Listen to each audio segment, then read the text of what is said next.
Hello everyone. So today we will be moving on to the next part of this particular subject, which is basically basic electronics. Okay. So after we are done with basic electrical, next we are moving on to basic electronics. Okay. So electronics.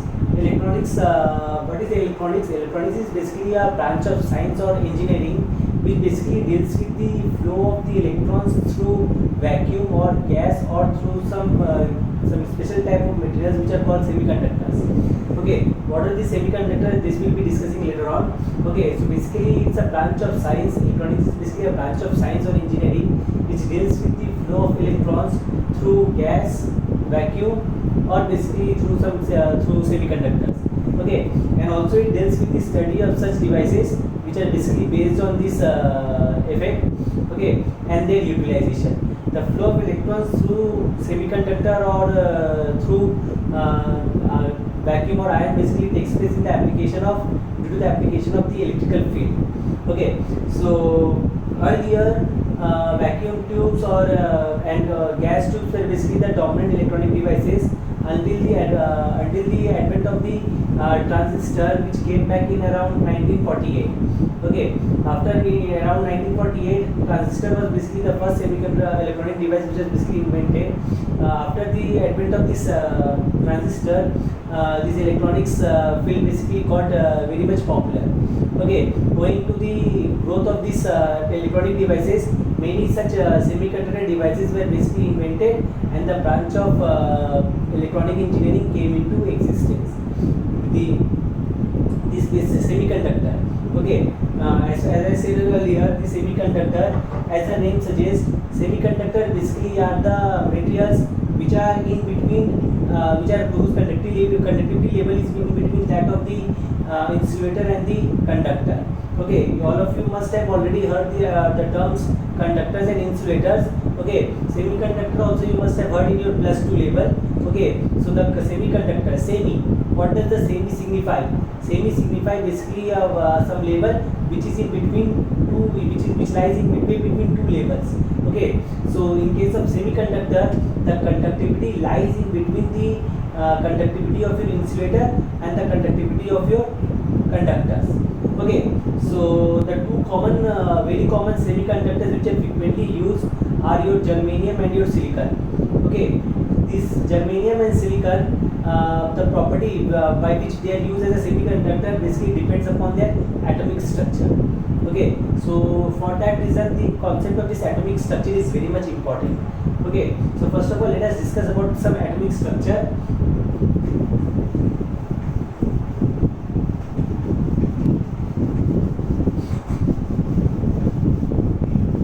This electronics has got a wide application ranging from communication to control to your medicines and biomedical equipment. It has got a lot of applications. Okay, after the advancement in the integrated circuit technology, this electronics has got very much popular. Okay, so as I was saying, atomic structure. Okay, we already know that basically this atom is basically the smallest particle which possesses the properties of a material. Okay, so what does an atomic structure consist of? The atomic structure basically consists of a nucleus around which their electrons are rotating in certain fixed orbits. Okay, this nucleus basically are positively charged, and it consists of protons and neutrons. These protons are basically positively charged particles. On the other hand, these neutrons are basically neutral particles. Okay, both of them are having more or less same mass. Okay, but this is positively charged. On the other hand, neutrons are basically neutral. They don't have any charge. So this basically constitutes the nucleus of an atom. Around this nucleus, there are basically certain orbits in which electrons revolve. So this is my first orbit. Okay, or shell, whatever we can call it. Okay, electrons revolve in this orbit. Okay, so the number of electrons which can be present in a particular shell or in a particular orbit is basically given by the relationship 2n square, where n is basically the number of shell. For example, for this first shell you when n is equal to 1. So if I substitute n is equal to 1 here, we'll be getting 2 into 1 squared, which comes up to be basically your 2. So this particular shell will accommodate a maximum of 2 electrons. Okay, these electrons are basically negatively charged. Okay, so the charge present in a electron is same as the charge present in a proton, and an atom basically consists of same number of protons as the number of electrons. So as a result, an atom is electrically neutral because the number of protons and the number of electrons present in an atom is same. Okay, so these are basically your electrons which are revolving in some fixed orbit. Okay, so this is my first shell. After this, we will be having the second shell or the second orbit, which will basically consist of max to max 8 electrons. Okay, and so on. In this way, basically we will be having we are having atoms. Okay, as far as silicon is concerned or germanium is concerned, silicon basically consists of 14 electrons. Okay, the number of electrons present silicon basically consists of 14 electrons. So the number of electrons present in case of a silicon,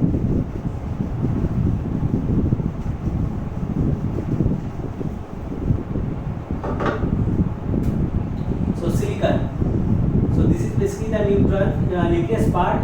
Okay, this is basically the nucleus part, which basically consists of protons. 14 since silicon atom consists of 14 electrons, this nucleus will also consist of 14 number of protons and some neutrons will be present. Okay, so this is the first orbit, which basically consists of 2 electrons. Okay, the second orbit will basically consist of 8 electrons. This orbit can be your elliptical or it can be your circular as well. Okay, so it basically consists of 8 electrons. And the third orbit, it basically consists of the remaining 4 electrons. Okay, so this is basically the silicon atom. Okay, so you can see that this basically consists of a nucleus. Okay, the size of the nucleus is very much small as compared to the size of the entire atom. Okay, these are the shells of the orbit in which the electrons are revolving. Okay, so as you can see that the outermost orbit basically consists of just 4 electrons. Okay, so in order to attain stability, an atom always tends to have the number of electrons in its outermost shell to be equal to the number of electrons present in the nearmost noble gas. Okay, so in case of your silicon or germanium, it always tries to attain the 8 electrons in its outermost orbit.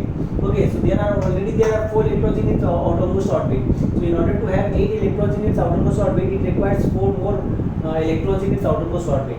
So for that, it forms covalent bonding with the nearby silicon atoms in order to form repetitive arrangement of the silicon atoms, which are basically called your crystal. Okay, so usually a silicon or germanium, same case is for germanium as well. Germanium basically consists of 32 electrons. Okay, so the electrons are arranged somewhat like this. In the first orbit there will be basically 2 electrons. In the second orbit there are basically 8 electrons. In the third orbit there are basically 18 electrons, because for this n is equal to 3. If I substitute n is equal to 3 here, 3 square will be getting equal to 9. 9 multiplied by 2 will be coming out to be equal to 18. Okay, and the last orbit basically consists of 4 electrons. So you can easily count it. 2 plus 8 is 10, 10 plus 18 is 20, 20 plus 4 is 32. So germanium atom basically consists of 32 electrons. Okay, so it basically consists of 32 electrons. Here silicon basically consists of 4 electrons in its outermost orbit. Here also you can see that germanium atom also basically consists of 4 electrons in its outermost orbit. Okay, so what happens is in order to complete its octet, it forms covalent bonding with the nearby silicon atoms. Okay, forming basically a repetitive arrangement of silicon atoms, which are basically called your crystal. Okay, so now for an isolated atom, usually what happens is each electron usually have some discrete energy level. Okay, they are having certain discrete energy level. Okay, and in between two energy level they are basically gap. Okay, they are basically gap where which are basically called a forbidden energy gap. Okay, no electron can have any energy in between these two levels. Okay, so for an isolated atom, what happens usually is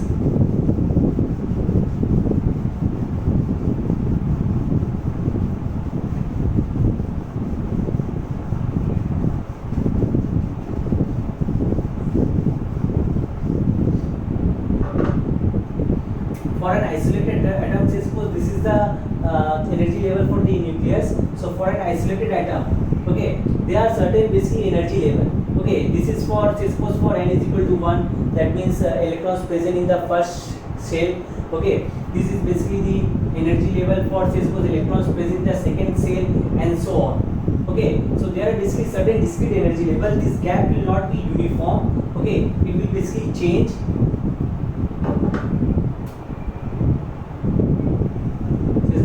N is equal to 3. Okay, as the orbit number basically increases, which is basically called your principal quantum number. So as the basically principal quantum number basically increases, what happens? The energy level basically increases.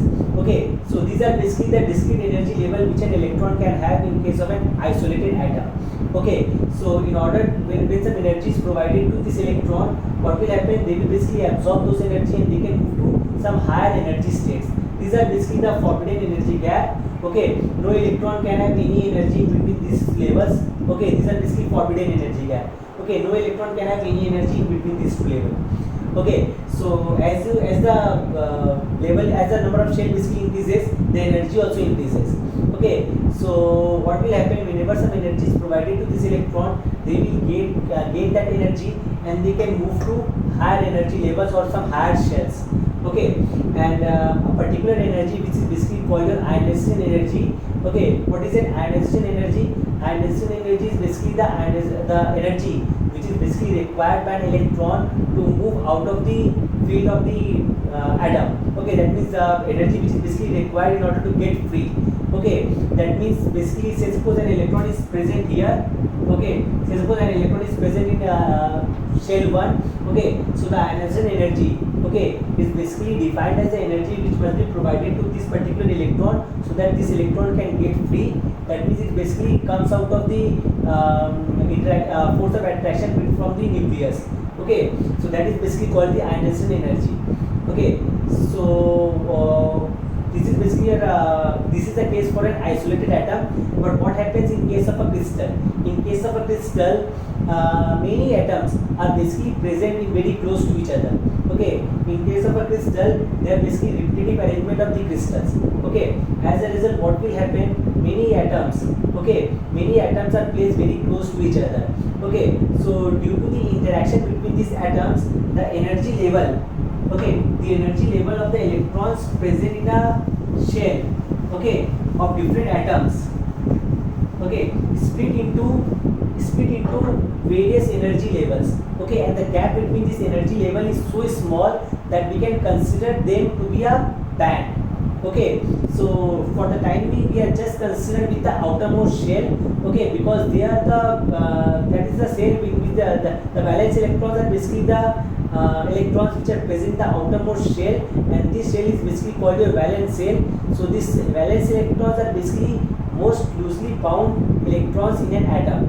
So mostly we are basically concerned with the valence shell. Okay, so what will happen, and there also this valence, the energy level of this valence shell only will be affected most. Okay, the shell which are present close to nucleus, they are basically least affected by this interaction among the atoms.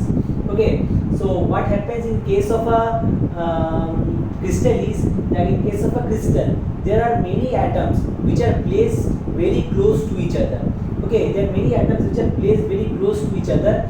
Due to that, an interaction takes place. Okay, so due to this interaction in between the atoms present in a crystal, the energy level of the valence shell, okay, gets split into various levels. Okay, and the gap between these levels are basically very small.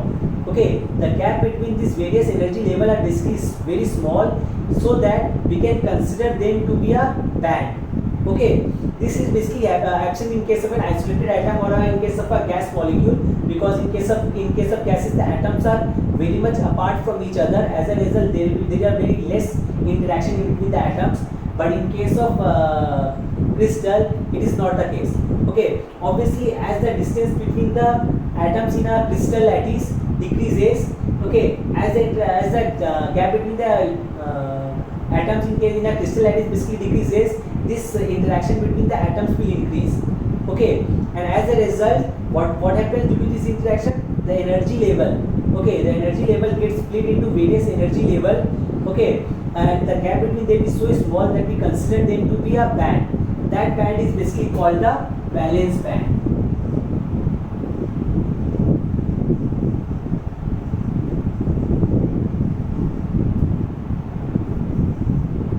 Okay, that band is basically called the valence band. Okay, obviously it has got certain limit. Okay, it has got some maximum value and some minimum value. Okay, and after the valence band we are having basically the conduction band.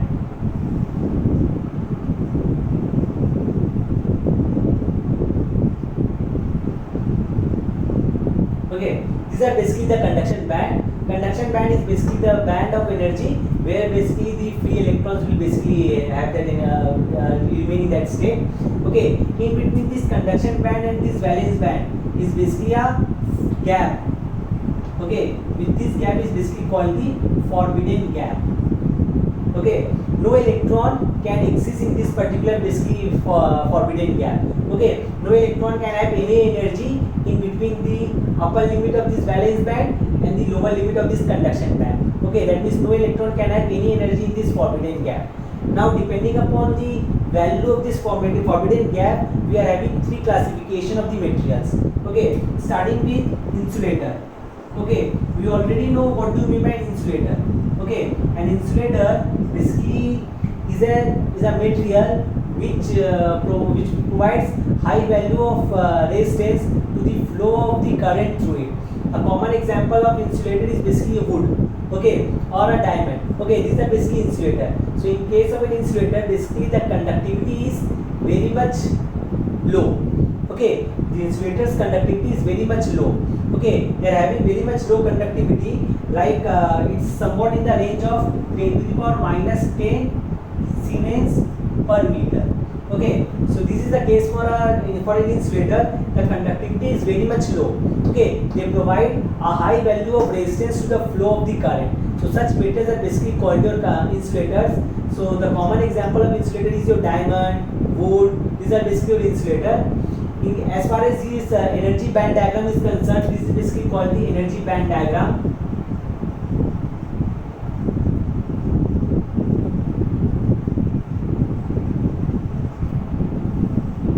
Okay, this is basically called the energy band diagram. In case of a insulator, this forbidden gap is very much high. Okay, like say suppose for diamond it's around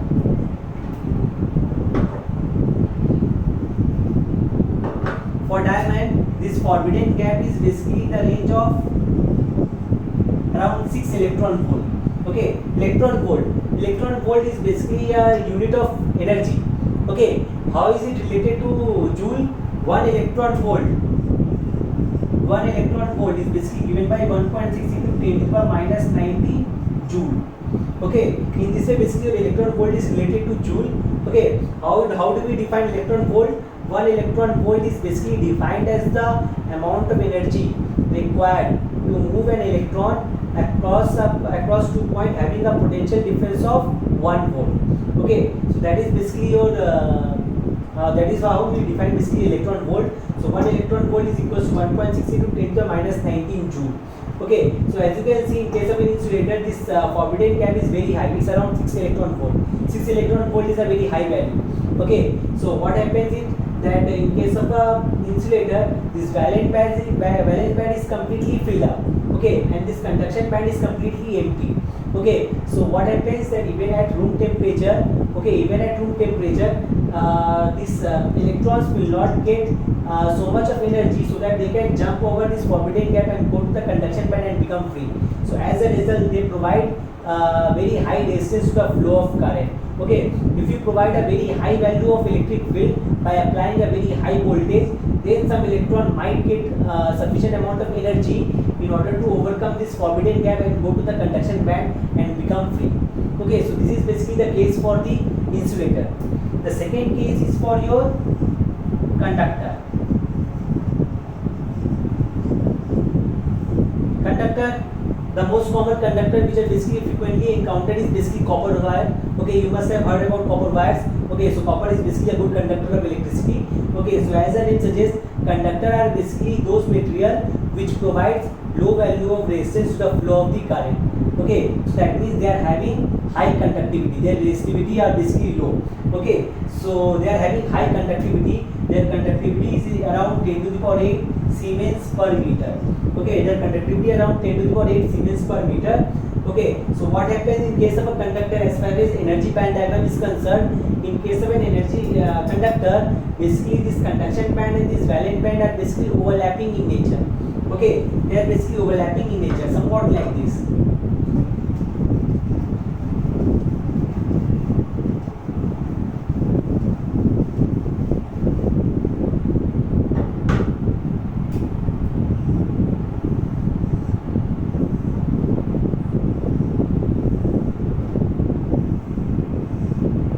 This is basically, you can see that the conduction band and the valence band are basically overlapping. This is conduction band and this is valence band. Okay, so you can easily see that the conduction band and the valence band is overlapping. Okay, so what will happen is that in case of conductors, the electrons present in the valence band can easily move on to the conduction band.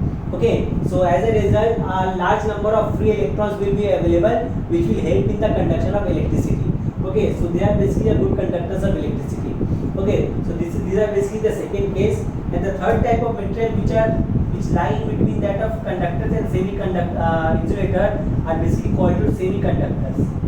Okay, so the two most common basically semiconductors which are frequently used are your germanium and silicon. Okay, as I have already seen that silicon basically consists of 14 electrons and its outermost shell consists of 4 electrons. And germanium basically consists of 32 electrons and its outermost shell also consists of 4 electrons. So what happens in case of germanium or silicon? In case of germanium and silicon, the valence band is completely empty and conduction band is valence band is completely filled and conduction band is completely empty, and the forbidden gap. Okay, the forbidden gap between basically the valence band and the conduction band is less than that of an insulator. Okay, like in case of an insulator, it's around 6 electron volt. But on the other hand, in case of a semiconductor, it's around 0.2 to 1.5 electron volt. Okay, it's around 0.2 to 1.5 electron volt. Like say suppose for germanium, if we consider for germanium, it's basically around 0.78 electron volt. Okay, on the other hand for silicon, it's 1.2 electron volt. Okay, you can easily see that this value of the forbidden gap is much less as compared to that of an insulator. Okay, so obviously at 0 Kelvin, the valence electron will not get sufficient amount of energy in order to jump over the forbidden gap and move to the conduction band and become free. Okay, but at room temperature, that means at around 300 Kelvin, okay, this some of the electrons present in the valence band, okay, will get sufficient amount of energy from the this particular room temperature. So as a result, what will happen? They will jump over the forbidden gap and move to the conduction band and become free. So as a result, they will help in the conduction of electricity. Obviously, their conductivity will lie in between that of the insulator and that of a conductor. Okay, there is as you can see that in case of an insulator, the conductivity was very much low. It was around 10 to the minus 10. On the other hand, conductors are having high conductivity. But for an insulator, for a semiconductor, the conductivity will lie in between 10 to the minus 4 to 10 to the power 5 Siemens per meter. So we can easily see that their conductivity is in between that of an insulator and a conductor. Okay, so these are the basically three classification of the materials.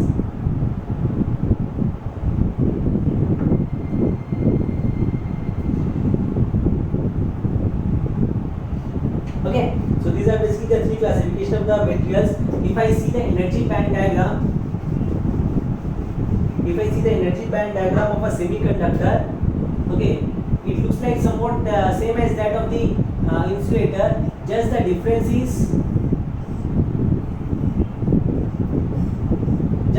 is that their forbidden gap, okay, their forbidden gap is much more less as compared to that of an insulator. It will be there, the forbidden gap was 6 electron volt or more than that, around 6 electron volt or more than that, but here the forbidden gap will be around 0.2 to 1.5 electron volt. Okay, so at 0 Kelvin, obviously no valence electron will be able to move on to the conduction band, and as a result the semiconductor will be behaving as an insulator. But as we increase the temperature, okay, as we increase the temperature, this valence electron will get sufficient amount of energy and it can move on to the conduction band and become free.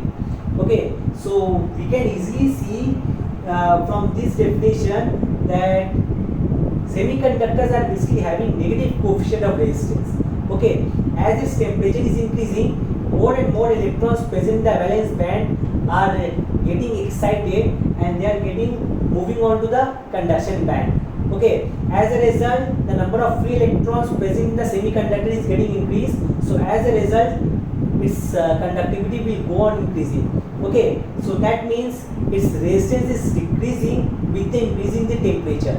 Okay, so that it implies that they are having negative coefficient of resistance.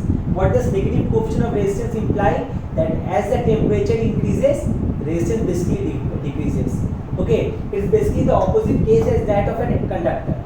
Okay, what happens in case of a conductor? In case of a conductor, as the temperature increases, okay, as the temperature increases, its resistance basically increases. Why? Because the number of electrons present in the conduction band remains same in case of a conductor, even if we increase the temperature. Okay, but with the increase in the temperature, the thermal vibration of the electrons increases. Okay, so due to this increase in the thermal vibration, the resistance offered by them it basically increases. So as a result, the conductor is having a positive coefficient of resistance, a positive temperature coefficient of resistance. On the other hand, semiconductors are having negative temperature coefficient of resistance. This is a very important difference in between a conductor and a semiconductor. Okay, so we have seen basically three difference in between conductor, semiconductor, okay, and insulator. First one was basically related to its conductivity. Okay, you can easily see that they are having huge difference in between their conductivity. Second difference is that forbidden gap. Okay, here the forbidden gap is very high. It's around 6 electron volt or even more than that. The conductors are having overlapping area. They are having no forbidden gap. On the other hand, the forbidden gap of semiconductor lies in between 0.2 to 1.5 electron volt. Okay, and the third difference is basically in between their temperature coefficient of resistance. Semiconductors are having negative temperature coefficient of resistance. Conductors are having positive temperature coefficient of resistance. Okay, insulator will also be having basically negative temperature coefficient of resistance, but they have to be provided with very high value of temperature. Okay, so that the electrons can move from valence band to conduction band. Okay, so this is basically the classification of the materials. Okay, next we are moving on to the Fermi Dirac distribution.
This function which is basically called a Fermi Dirac distribution. Okay, this function basically gives the probability of the occupation of an electron. Okay, it basically gives me the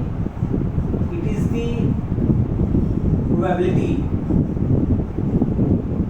of occupancy of an electron in a state having energy E at absolute temperature T Kelvin. Okay, so basically this function, which is basically called the Fermi-Dirac distribution, it basically gives us the probability of the occupancy of an electron in a state having energy E. This energy is usually given in electron volt. Okay, it can be easily converted into joule. I have already given you the relationship between electron volt to joule. Okay, at absolute temperature T. Okay, where T is basically given in Kelvin. This K, okay, this K is basically called the Boltzmann constant, and its value is given by K is equal to 1.38 into 10 to the power minus 23 joule per Kelvin. Okay, so from the unit it's quite obvious that even if this energy is given in electron volt, you have to convert it into joule. Okay, so as to match it dimensionally. Okay, so this K is basically called the Boltzmann constant. So what is this particular function or this distribution? It basically gives us the probability. Okay, it gives us the probability that whether an electron, okay, what is the probability that an electron will be occupying a state which is having energy E. Okay, so if I plot this particular distribution, okay, with respect to E by F, okay, this EF, okay, this EF, what is this EF? This EF is basically called the Fermi level. Okay, this EF is basically called the Fermi level, and it has got very much important. It basically depends upon the material. Okay, it's basically a material property. Okay, how we will be defining as EF? Okay, how will be defining as EF? Say suppose if I take T is equal to 0 Kelvin. Okay, say suppose if I take T is equal to 0 Kelvin. Let me draw it later on. First of all, let me define this EF. Okay, this is also basically an energy level. Okay, which is basically the characteristic of the material used. Okay, so when E is less than EF, okay, I am considering that T is equal to 0 Kelvin. Okay, it's 0 Kelvin. At T is equal to 0 Kelvin. Okay, at T is equal to 0 Kelvin, if E is less than EF, okay, what will happen? This term will basically become minus infinity, because E is less than EF. So E minus EF term will be negative, and this term is 0. So 1 by 0 is infinity, so it will become minus infinity, and e to the power minus infinity is 0. Okay, so that means the probability that an electron will be occupying this energy having state E will be equals to 1. Okay, on the other hand, when E is greater than EF, then this term will be basically your positive. Okay, as a result, 1 means positive by 0, it basically comes out to be infinity. Any finite number divided by 0 basically comes out to be positive. Finite number divided by 0 comes out to be infinity. So it becomes e to the power infinity, and e to the power infinity is infinity. So 1 by infinity will come out to be equal to 0. So here your f of E will be equals to 0. So using this concept, we can easily define the Fermi level. How will we be defining the Fermi level? Fermi level is basically defined as Fermi level. Okay, EF is basically Fermi level. Okay, so Fermi level is basically defined as the maximum energy. Okay, it can be basically defined as the maximum energy that can that can be occupied by an electron at T is equal to 0 Kelvin. Okay, it's basically the maximum possible energy that can be occupied, okay, by an electron at T is equal to 0 Kelvin. Obviously, if E is greater than EF, then your probability is coming out to be 0. That means no electron can have a state no electron can occupy a state having energy greater than this Fermi level. Okay, so basically the maximum possible energy, okay, the maximum possible energy state which can be occupied by an electron at t is equal to 0 Kelvin is basically this Fermi level. Okay, so now if I draw the variation of this probability or this function,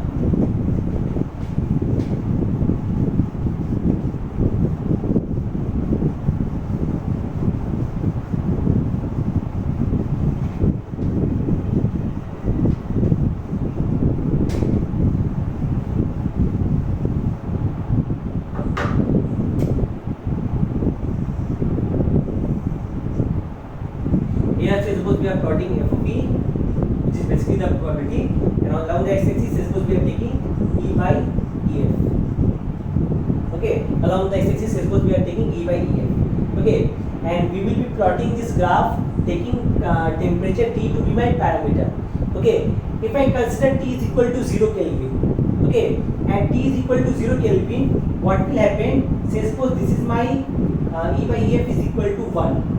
Here the probability f of e is 0. Obviously f of e is basically a probability function, so probability distribution function, so basically f of e will lie in between 0 to 1. Okay, so suppose this is 0 and this is 1. So when e is less than ef, as we have already seen that when e is less than ef, then at t is equal to 0 Kelvin, okay, f of e is always equals to 1. So basically we will be getting a graph somewhat like this.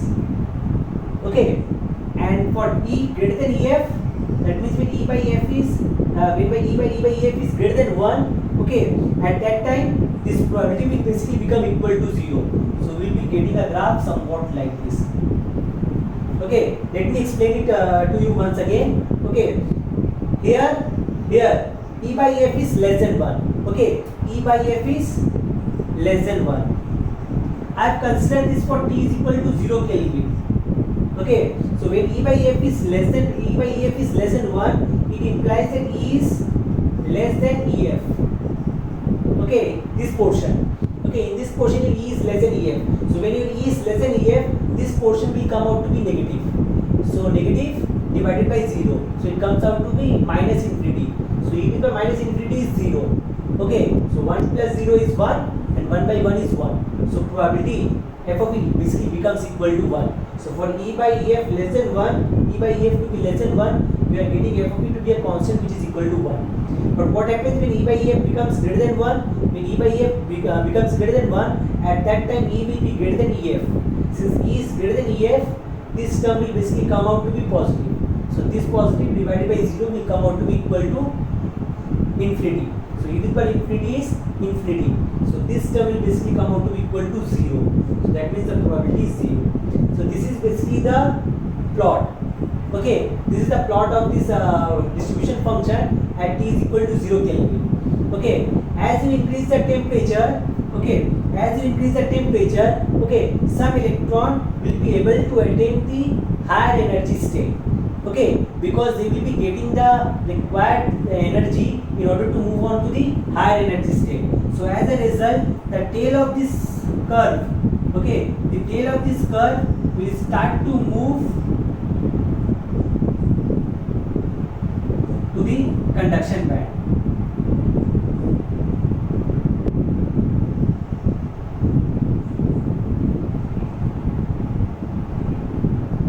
And so on. So this is for as you increasing the temperature T.